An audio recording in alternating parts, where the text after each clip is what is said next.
What's up guys, I'm finally back and I'm doing another video after almost 5 months of absence.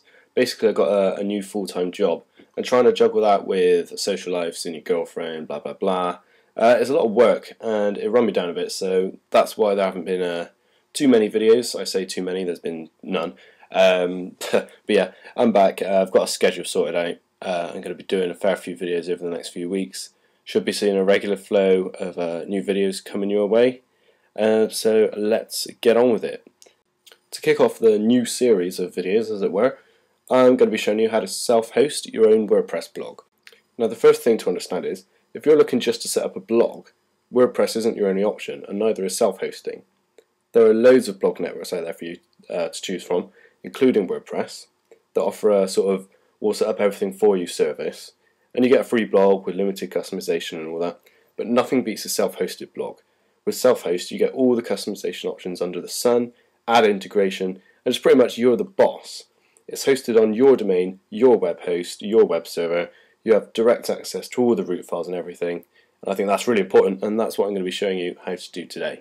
Also, one last thing before we start, you are going to need your own web host and domain name to get this going. If you're not sure how to get a domain name or a web hosting account, don't worry, that's exactly what one of my next videos is going to be about. But for those of you who do have some web hosting and a domain name, let's get going. Okay, so the first thing you'll need to do is head over to wordpress.org. Now don't confuse this with wordpress.com, which is what we talked about earlier, you know, the will host your blog and you get limited crap in return. So don't go on that one, that's for noobs. What you want to do is head over to, like I said, wordpress.org. Click download WordPress 2.9.2 is the version at the time of this recording. It'll take you to this page. It's got tells you a bit about the fact they've got a guide, blah blah blah. You don't need the guide, you've got this video, it's far better. So yeah, click the new button here, download WordPress, and this one actually starts downloading the file. Okay, so we've got the file downloaded. It's just a zip file. What we're going to do now is open that folder up. And we're presented with this, a load of files and folders. You don't need to worry about what they do. All you got to do with these is send them over to your web host. And we're going to do that using FTP. So now what you've got to do is open up your FTP client of choice, whatever you want to use. I use CyberDuck. So I'm going to open up CyberDuck. Okay, here we go, CyberDuck's opening up.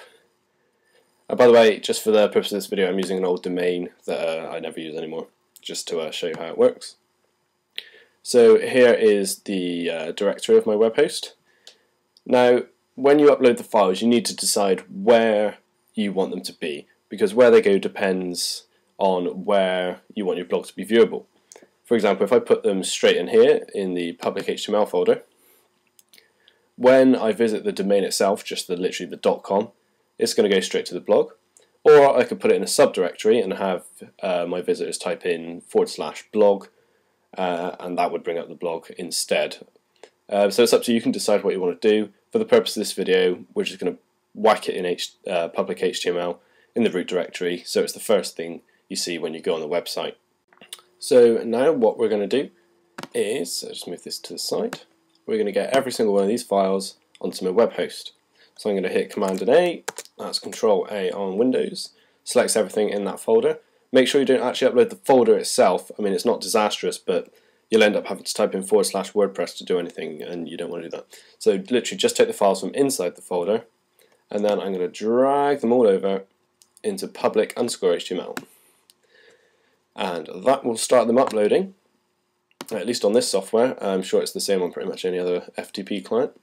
So this could take a few minutes. Normally, it took about 15 minutes last time. So I'm going to stop the video and I'll come back to you when it's uploaded. Okay, so everything's uploaded, all good and nice. It took about 10 minutes, not too bad. And everything's here in public HTML, as you can see. And the last step for us to do now is to install it. It's not quite done yet, unfortunately. Now what you've got to do is head over to your domain, or wherever your files went, if it went into a directory. And what it's going to say is, there doesn't seem to be a wp-config.php file, blah blah blah blah blah. Basically, I don't know why, but WordPress seemed to think the best way to do this is to do it manually, open the file in a text editor and type in your database name, etc. I think that's a load of crap. I was going to say a worse word then. It's much easier to do it through this web interface, although they are right, technically some web servers don't support it. Most modern ones do. If you find that you have to do it manually, they have instructions for that, so you can just go through that. It's not too complicated, but this way is far easier.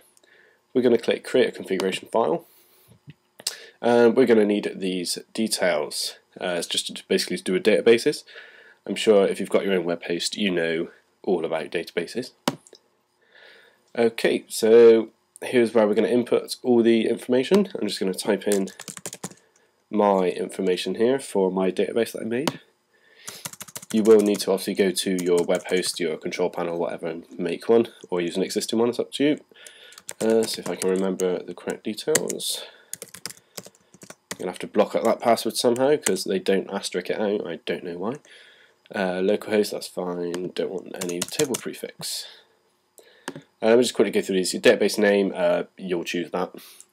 Username, password, for me it's the same as my host, it's probably the same for you as well. Database host, localhost, you barely ever need to change that.